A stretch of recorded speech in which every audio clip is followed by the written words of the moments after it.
नमस्कार। दिन भर की बड़ी खबरों में आपका स्वागत है। मैं हूं आपके साथ आस्था श्रीवास्तव।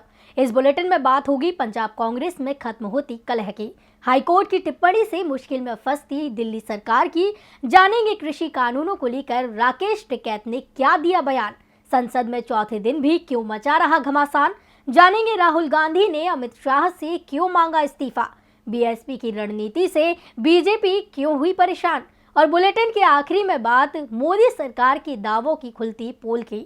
लेकिन तमाम बड़ी खबरों से पहले एक नजर सुर्खियों पर। राष्ट्रपति रामनाथ कोविंद ने दी 12 सेंट्रल यूनिवर्सिटी के कुलपतियों की नियुक्ति को मंजूरी। हरियाणा, हिमाचल प्रदेश, जम्मू, झारखंड समेत 1 दर्जन यूनिवर्सिटीज में होगी नियुक्ति, शिक्षा मंत्रालय ने दी जानकारी। कर्नाटक हाईकोर्ट ने दी ट्विटर इंडिया के एमडी मनीष माहेश्वरी को राहत। गाजियाबाद पुलिस के समन को किया रद्द। माहेश्वरी ने दायर की थी उत्तर प्रदेश पुलिस की ओर से उनके खिलाफ जारी किए गए समन को लेकर याचिका। अखिल भारतीय आयुर्विज्ञान संस्थान एम्स के निदेशक डॉक्टर रणदीप गुलेरिया ने दी राहत भरी जानकारी। सीरो सर्वे का हवाला देकर कोरोना की तीसरी लहर से बताया सुरक्षित। टोक्यो ओलंपिक का हुआ आगाज। कोरोना संक्रमण को लेकर इस बार छोटा रखा गया ओलंपिक सेरेमनी का कार्यक्रम। भारत के सिर्फ 18 सदस्यीय दलों ने लिया ओपनिंग सेरेमनी में हिस्सा। शेयर बाजार में आई तेजी, 139 अंकों के साथ 52,976 पर पहुंचा सेंसेक्स। निफ्टी में आई 32 अंकों की तेजी, 15,856 पर पहुंचा निफ्टी। सुर्खियों के बाद अब बात करेंगे सबसे बड़ी खबर की। पंजाब कांग्रेस में अब सब कुछ ठीक होते दिख रहा है। आज नवजोत सिंह सिद्धू की प्रदेश कांग्रेस अध्यक्ष पद पर ताजपोशी हुई, जिसमें पंजाब के सीएम कैप्टन अमरिंदर सिंह भी पहुंचे और उन्होंने सिद्धू के परिवार से अपनी करीबी का इजहार किया। इसके बाद राहुल गांधी ने भी दावा किया कि अब पंजाब का मसला हल हो गया है। कांग्रेस एकजुट है तो कैसे दूर हुई कांग्रेस नेताओं की दिल की दूरियां, और सिद्धू की ताजपोशी में क्या था खास, देखिए ये रिपोर्ट। क्या नवजोत सिंह सिद्धू के आगे झुक गए कैप्टन अमरिंदर सिंह? अब तक सिद्धू की माफी पर अड़े कैप्टन अचानक नरम कैसे पड़ गए? क्या कैप्टन ने बिना माफी मांगे ही सिद्धू को कर दिया माफ? पर्दे के पीछे क्या हुआ ये बाद में साफ होगा, लेकिन आज ये जरूर साफ हो गया कि पंजाब कांग्रेस में सीएम कैप्टन अमरिंदर सिंह और प्रदेश कांग्रेस अध्यक्ष नवजोत सिंह सिद्धू के बीच की दूरियां अब खत्म हो गई हैं। पंजाब कांग्रेस के प्रदेश अध्यक्ष नवजोत सिंह सिद्धू ने आज अपना पदभार ग्रहण कर लिया। इस दौरान सीएम अमरिंदर सिंह भी सिद्धू के साथ नजर आए। अमरिंदर ने भी पहली बार प्रदेश अध्यक्ष बनने पर सिद्धू को बधाई दी। राज्य कांग्रेस मुख्यालय में कार्यभार संभालने के बाद क्रिकेटर से नेता बने सिद्धू ने कहा कि एक साधारण पार्टी कार्यकर्ता और राज्य इकाई के प्रमुख के बीच कोई अंतर नहीं है। पंजाब में कांग्रेस का हर कार्यकर्ता आज से पार्टी की राज्य इकाई का प्रमुख बन गया है। आज मैं सारे पंजाब के कांग्रेस कार्यकर्ताओं का प्रधान बन गया। आज मसला किसानों का है, मामला टीचर्स का है, मामला डॉक्टरों का है, मसला इन सभी लोगों का है। जब तक उनका मसला हल नहीं हो जाता, जब तक ये ओहदा बेकार है। हमें लोगों के हक की लड़ाई लड़नी है। सिद्धू ने मंच से हुंकार भरते हुए नए पंजाब की बात कही। दूसरी ओर कैप्टन अमरिंदर सिंह ने कहा कि जब सोनिया गांधी ने बताया कि वो नवजोत सिंह सिद्धू को प्रदेश अध्यक्ष बनाना चाहती हैं, तब मैंने कहा कि वह उनके फैसले का स्वागत करेंगे। मैं और नवजोत सिंह सिद्धू साथ में काम करेंगे। सिद्धू के परिवार से मेरा पुराना नाता है। जब मैं राजनीति में आया उसी समय से मेरा सिद्धू के परिवार से नाता रहा है। इस कार्यक्रम के पहले सीएम कैप्टन अमरिंदर सिंह ने विधायकों संग चाय पार्टी रखी थी, जिसमें सिद्धू भी शामिल हुए। पंजाब में पार्टी के अंदर की कलह शांत होने के बाद कांग्रेस को राहत है। अब पार्टी हाईकमान को सिद्धू और अमरिंदर से जो वादे किए हैं उन्हें निभाने पर ध्यान देना होगा। वादों को लेकर आज दिल्ली हाईकोर्ट का भी अहम आदेश आया। दरअसल दिल्ली के सीएम अरविंद केजरीवाल ने कोरोना संक्रमण शुरू होते समय कुछ वादे किए थे, जिन्हें पूरा नहीं किया जा सका था, जिसे लेकर आज दिल्ली हाईकोर्ट ने सरकार पर तीखी टिप्पणी की। तो क्या कहा दिल्ली हाईकोर्ट ने, देखिए ये रिपोर्ट। सार्वजनिक मंचों से बड़े बड़े वादे करने वाले दिल्ली के मुख्यमंत्री केजरीवाल अब शायद थोड़ा संभल कर ही बोलेंगे, क्योंकि अब जो वादा पूरा नहीं किया उसका जवाब भी देना होगा। दरअसल भारत में जब कोरोना संक्रमण ने दस्तक दी और देशव्यापी लॉकडाउन लगाया गया, तो उस दौरान दिल्ली के सीएम अरविंद केजरीवाल ने किराए पर रहने वाले लोगों और काम न होने पर घर वापसी की तैयारी में लगे प्रवासी मजदूरों से वादा किया था कि उनके किराए की व्यवस्था दिल्ली सरकार करेगी। केजरीवाल ने मकान मालिकों से भी अपील की थी कि वो ऐसी स्थिति में किराएदारों से किराया वसूली का दबाव ना बनाएं। लेकिन केजरीवाल का ये वादा अब दिल्ली सरकार की मुसीबत बनता दिख रहा है। दिल्ली हाईकोर्ट ने एक याचिका पर सुनवाई के दौरान दिल्ली सरकार से पूछा कि सीएम ने किराएदारों से जो वादा किया था उसे पूरा क्यों नहीं किया जा रहा। हाईकोर्ट ने सरकार पर तल्ख टिप्पणी करते हुए कहा, केजरीवाल द्वारा दिया गया आश्वासन कि सरकार किराए का भुगतान करेगी चुनाव के दौरान का राजनीतिक वादा नहीं था। यह आश्वासन एक राजनीतिक वादा नहीं है, जैसा कि इस न्यायालय के सामने बताने की मांग की गई है। यह चुनावी रैली में नहीं कहा गया था। यह जीएनसीटीडी के सीएम द्वारा दिया गया एक बयान है। बयान सीएम ने दिया था जिस पर लोगों ने भरोसा किया। हालांकि कोर्ट ने केजरीवाल सरकार को राहत देते हुए कहा कि सीएम के वचन पर अमल करना है या नहीं, यह दिल्ली सरकार खुद तय करे। 6 हफ्ते में इस बारे में फैसला लिया जाए, फिर उसके आधार पर नीति बने कि कैसे लोगों को राहत दी जा सके।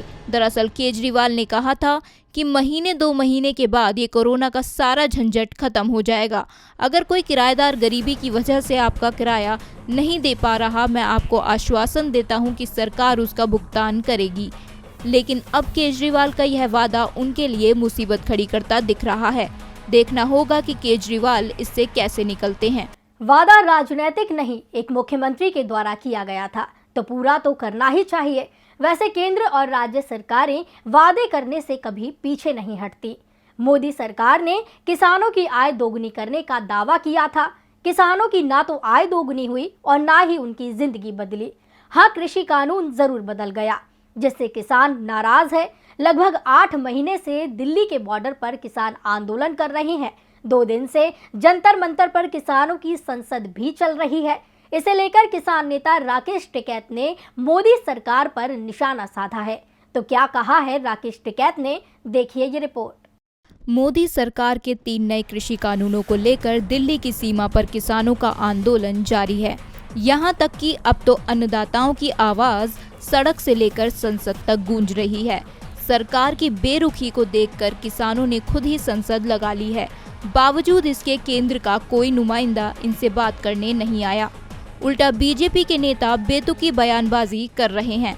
मीनाक्षी लेखी के बयान ने अन्नदाताओं के आक्रोश को और बढ़ा दिया है। हालांकि बवाल बढ़ने के बाद उन्होंने माफी मांग ली है, लेकिन राकेश टिकैत ने सरकार को खरी खरी सुनाई है। उन्होंने कहा कि पीएम मोदी किसानों को भगवान का दर्जा देने की बात कहते हैं, लेकिन ये सारी बातें झूठी हैं, क्योंकि उनके नेता तो अन्नदाताओं को अपशब्द कहते हैं। ये बयान दर्शाता है कि सरकार क्या सोचती है। सरकार की खिंचाई करने के साथ ही राकेश टिकैत ने बातचीत की पहल पर कहा कि सरकार से बातचीत की अभी उम्मीद नहीं लग रही है, टाइम लगेगा। कृषि मंत्री तो बयान देते रहते हैं, प्रस्ताव की बात नहीं हुई है। एक ही प्रस्ताव है, तीनों कानून वापस लो। लोकतांत्रिक तरीके से बात रखने की कोशिश कर रहे हैं। इतना ही नहीं, उन्होंने सरकार को चेतावनी देते हुए कहा कि हम बॉर्डर नहीं छोड़ेंगे। जब तक सरकार हमारी मांगे नहीं मानेगी, तब तक दिल्ली सीमा पर आंदोलन जारी रहेगा। किसान नेता ने कहा कि आंदोलन कैसे चलेगा, आगे इसकी तैयारी है। आंदोलन लंबा चलेगा। अभी ये तो 43 महीने का कोर्स है, अभी 8 ही महीने हुए हैं। ट्रैक्टर तैयार है, तेल भरा के रखो, कभी भी दिल्ली आना पड़ सकता है। सरकार कभी भी कोई कदम उठा सकती है, तैयारी तो रखनी पड़ेगी। राकेश टिकैत की इस ललकार से साफ है कि वो झुकने वाले नहीं हैं। किसानों की संसद का आज दूसरा दिन था, जहां कृषि कानून की वापसी की मांग फिर उठी। किसानों ने शांतिपूर्ण तरीके से अपनी संसद में चर्चा की। किसान संसद से थोड़ी ही दूरी पर देश की संसद भी है। संसद का मानसून सत्र चल रहा है, लेकिन संसद में हंगामा मचा हुआ है। लगातार चौथे दिन लोकसभा की कार्यवाही नहीं चल पाई। आज राज्यसभा में भी कोई कामकाज नहीं हुआ। तो क्यों संसद में मचा है हंगामा, देखिए ये रिपोर्ट। मानसून सत्र का चौथा दिन भी आज हंगामे की भेंट चढ़ गया। दोनों ही सदनों में कार्यवाही शुरू होते ही विपक्ष ने सरकार पर सवालों की बौछार करते हुए हंगामा शुरू कर दिया। लोकसभा और राज्यसभा की कार्यवाही पहले थोड़े थोड़े अंतराल के लिए स्थगित की गई, लेकिन जब हंगामा नहीं थमा तो संसद की कार्यवाही को सोमवार तक के लिए स्थगित कर दिया गया। पैगासस जासूसी केस, ऑक्सीजन की कमी से गई जान के मामले में स्वास्थ्य मंत्री का बयान और कृषि कानून आदि मुद्दों पर विपक्ष लगातार सरकार को घेरने में जुटा हुआ है। लोकसभा में अभी तक किसी भी मुद्दे पर चर्चा नहीं हो पाई है। राज्यसभा में जरूर कोरोना को लेकर दूसरे दिन चर्चा हुई। आज के हंगामे पर राज्यसभा के सभापति एम वेंकैया नायडू ने कहा कि दुर्भाग्य से सदन की कार्यवाही के दौरान आईटी मंत्री से पेपर छीनकर उसे कई टुकड़ों में फाड़ दिया गया। ऐसा कृत्य सदन की कार्यवाही को निचले स्तर पर गिराने वाला है। इस तरह की कार्यवाही हमारे संसदीय लोकतंत्र पर स्पष्ट हमला है। इस घटना को लेकर टीएमसी सांसद शांतनु सेन को इस पूरे सत्र के लिए निलंबित कर दिया गया। इसी मामले को लेकर केंद्रीय मंत्री पीयूष गोयल ने विपक्षी दलों के नेताओं की बैठक बुलाई थी, लेकिन विपक्ष इस बैठक में शामिल नहीं हुआ। दरअसल आईटी मंत्री अश्विनी वैष्णव और टीएमसी सांसद के बीच राज्यसभा में विवाद हो गया था। टीएमसी सांसद ने इस दौरान आईटी मंत्री के हाथ से कागज छीन लिए थे। इस पर सरकार ने उन्हें निलंबित करने का प्रस्ताव पेश किया था। जासूसी का मामला इस समय पूरे देश में छाया हुआ है। रोज इसे लेकर नए नए खुलासे हो रहे हैं। कांग्रेस सांसद राहुल गांधी की भी जासूसी के दावे किए गए हैं। इसे लेकर कांग्रेस सांसद ने देश के गृह मंत्री से इस्तीफा मांगा है। तो क्या कहा है राहुल गांधी ने, देखिए ये रिपोर्ट। संसद के मानसून सत्र के ठीक पहले पैगासस जासूसी मामले के खुलासे ने सदन से लेकर सड़क तक हंगामा बरपाया है। आज पैगासस जासूसी मामले में कांग्रेस के पूर्व अध्यक्ष राहुल गांधी ने केंद्र सरकार पर निशाना साधा। उन्होंने इसे समूचे भारत पर हमला बताया है। राहुल गांधी ने आरोप लगाया कि उनके सभी फोन टैप किए जा रहे थे और उनकी सुरक्षा में लगे लोगों को उनकी हर बात की जानकारी देने के लिए कहा गया था। आज संवाददाताओं से बातचीत में राहुल गांधी ने कहा, मैं संभावित टारगेट हूँ, मेरा फोन टैप किया गया। केवल ये फोन नहीं, मेरे सभी फोन टैप किए गए। आपको बता दें कि इजरायली स्पाईवेयर पैगासस की लीक सूची में राहुल गांधी का नाम सामने आया है। राहुल गांधी ने ये भी दावा किया कि उनके सुरक्षा कर्मियों ने बताया था कि उनकी बातचीत पर निगरानी रखी जा रही है। राहुल गांधी ने कहा, मेरे पास आईबी के लोगों के फोन आते हैं जो मेरा फोन टैप करते हैं। मेरे सुरक्षा कर्मियों ने बताया है कि उन्हें वह सब बताना है जो मैंने कहा है। कांग्रेस नेता ने यह भी बताया कि उनके दोस्तों को भी फोन आया कि उनके फोन को टैप किया गया। राहुल गांधी ने यह भी कहा, मैं भयभीत हूं। इस देश में यदि आप भ्रष्ट और चोर हैं तो आप डरेंगे, यदि आप इनमें से नहीं हैं तो डरने की जरूरत नहीं है। राहुल गांधी ने कहा कि पैगासस एक हथियार है, इजरायली सरकार इसे हथियार मानती है। ये हथियार संस्थाओं और लोकतंत्र के खिलाफ प्रयोग किया गया है। उन्होंने ये भी कहा कि ये सिर्फ मेरी निजता का मामला नहीं है, जनता की आवाज पर आक्रमण है। सुप्रीम कोर्ट और राफेल की जांच को रोकने के लिए पैगासस का प्रयोग किया गया। गृह मंत्री को इस्तीफा देना चाहिए और नरेंद्र मोदी पर न्यायिक जांच होनी चाहिए, क्योंकि इसका ऑथराइजेशन पीएम और गृह मंत्री ही कर सकते हैं। गौरतलब है कि पिछले दिनों कुछ मीडिया संस्थानों ने एक रिपोर्ट प्रकाशित की है जिसमें कहा गया है कि कुछ राजनीतिक नेताओं, सरकारी अधिकारियों और पत्रकारों सहित अनेक भारतीयों की निगरानी करने के लिए इजरायली स्पाईवेयर पैगासस का कथित तौर पर उपयोग किया गया था। विपक्ष के निशाने पर सरकार बनी हुई है। मोदी सरकार भी विपक्ष के सवालों का जवाब नहीं ढूंढ पा रही है। इसी बीच यूपी विधानसभा चुनावों को लेकर बीएसपी की रणनीति ने भाजपा और योगी सरकार की मुश्किलें बढ़ा दी हैं। तो क्यों बीएसपी की रणनीति से परेशान है बीजेपी सरकार, देखिए ये रिपोर्ट। यूपी विधानसभा चुनावों से पहले बीएसपी ने एक बार फिर ब्राह्मणों को अपने पाले में लाने की तैयारियां शुरू कर दी हैं। 2007 में बसपा प्रमुख मायावती ब्राह्मण मतदाताओं को अपने पाले में लाने में कामयाब रही थी, लेकिन 2012 और 2017 के विधानसभा चुनावों में ये वर्ग दूसरे दलों में चला गया, जिसका नुकसान बीएसपी को हुआ और अब बीएसपी एक बार फिर से इस वोट को अपने साथ लाना चाहती है। बीएसपी अब पूरे प्रदेश में ब्राह्मण सम्मेलन करना चाहती है। दरअसल बसपा को उम्मीद है कि वर्तमान परिस्थितियों में ब्राह्मण समाज को साथ लेकर उत्तर प्रदेश विधानसभा का चुनाव जीता जा सकता है और इसीलिए बीएसपी ने प्रदेश में ब्राह्मण सम्मेलन की योजना बनाई। लेकिन इस बीच इलाहाबाद हाईकोर्ट की लखनऊ पीठ ने सियासी पार्टियों के जातीय सम्मेलनों के आयोजन पर रोक लगाने का आदेश दे दिया, जिस कारण बीएसपी को इस सम्मेलन में बदलाव करना पड़ा और इसे ब्राह्मण सम्मेलन की बजाय प्रबुद्ध वर्ग संवाद सुरक्षा सम्मान विचार गोष्ठी का नाम दे दिया गया। यानी साफ है कि बीएसपी की तरफ से पुरानी राजनीति को ही नया चोला उड़ाकर पेश किया जा रहा है, ताकि कोर्ट के निर्देश का पालन करते हुए बीएसपी अपनी रणनीति पर आगे बढ़ सके।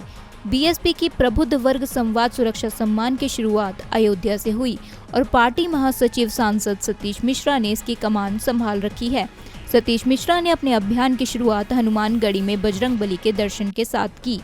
साथ ही बाद में उन्होंने सरयू नदी के तट पर पहुंचकर 100 लीटर दूध से दुग्धाभिषेक भी किया।